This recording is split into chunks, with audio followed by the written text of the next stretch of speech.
कांग्रेस की तरफ से सूत्रों के हवाले से जानकारी मिल रही है, उसके मुताबिक अमीन कागजी को मिल रही है फिर से टिकट। किशनपोल सीट से ही चुनाव लड़ने के लिए कह दिया गया है। वहीं अमीन कागजी समर्थकों को भी इशारा कर दिया गया है, पहली लिस्ट में ही आएगा अमीन कागजी का नाम। हालांकि शांति धारीवाल के साथ विवाद की वजह से रहे सुर्खियों में। यहां तक कहा था कि धारीवाल कोटा से ही सरकार बनवाना चाहते हैं। इस बार माना जा रहा है कि धारीवाल को नहीं दिया जाएगा टिकट। वहीं अमीन कागजी के चुनाव लड़ने से इस सीट पर बीजेपी उतार सकती है किसी बाबा को मैदान में। कांग्रेस की तरफ से सूत्रों के हवाले से जानकारी मिल रही है, उसके मुताबिक अमीन कागजी को मिल रही है फिर से टिकट। किशनपोल सीट से ही चुनाव लड़ने के लिए कह दिया गया है। वहीं अमीन कागजी समर्थकों को भी इशारा कर दिया गया है, पहली लिस्ट में ही आएगा अमीन कागजी का नाम। हालांकि शांति धारीवाल के साथ विवाद की वजह से रहे सुर्खियों में। यहां तक कहा था कि धारीवाल कोटा से ही सरकार बनवाना चाहते हैं। इस बार माना जा रहा है कि धारीवाल को नहीं दिया जाएगा टिकट। वहीं अमीन कागजी के चुनाव लड़ने से इस सीट पर बीजेपी उतार सकती है किसी बाबा को मैदान में। कांग्रेस की तरफ से सूत्रों के हवाले से जानकारी मिल रही है, उसके मुताबिक अमीन कागजी को मिल रही है फिर से टिकट। किशनपोल सीट से ही चुनाव लड़ने के लिए कह दिया गया है। वहीं अमीन कागजी समर्थकों को भी इशारा कर दिया गया है, पहली लिस्ट में ही आएगा अमीन कागजी का नाम। हालांकि शांति धारीवाल के साथ विवाद की वजह से रहे सुर्खियों में।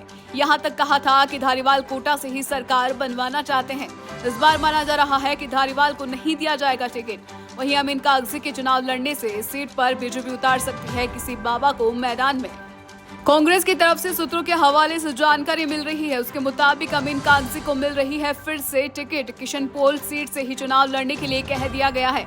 वहीं अमीन कागजी समर्थकों को भी इशारा कर दिया गया है, पहली लिस्ट में ही आएगा अमीन कागजी का नाम। हालांकि शांति धारीवाल के साथ विवाद की वजह से रहे सुर्खियों में। यहां तक कहा था कि धारीवाल कोटा से ही सरकार बनवाना चाहते हैं।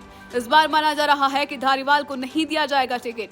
वहीं अमीन कागजी के चुनाव लड़ने से इस सीट पर बीजेपी उतार सकती है किसी बाबा को मैदान में। कांग्रेस की तरफ से सूत्रों के हवाले से जानकारी मिल रही है, उसके मुताबिक अमीन कागजी को मिल रही है फिर से टिकट। किशनपोल सीट से ही चुनाव लड़ने के लिए कह दिया गया है।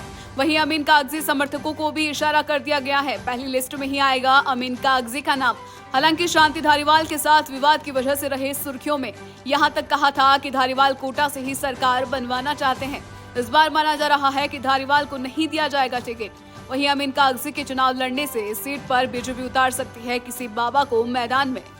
कांग्रेस की तरफ से सूत्रों के हवाले से जानकारी मिल रही है, उसके मुताबिक अमीन कागजी को मिल रही है फिर से टिकट। किशनपोल सीट से ही चुनाव लड़ने के लिए कह दिया गया है। वहीं अमीन कागजी समर्थकों को भी इशारा कर दिया गया है, पहली लिस्ट में ही आएगा अमीन कागजी का नाम। हालांकि शांति धारीवाल के साथ विवाद की वजह से रहे सुर्खियों में। यहां तक कहा था कि धारीवाल कोटा से ही सरकार बनवाना चाहते हैं। इस बार माना जा रहा है कि धारीवाल को नहीं दिया जाएगा टिकट। वहीं अमीन कागजी के चुनाव लड़ने से इस सीट पर बीजेपी उतार सकती है किसी बाबा को मैदान में।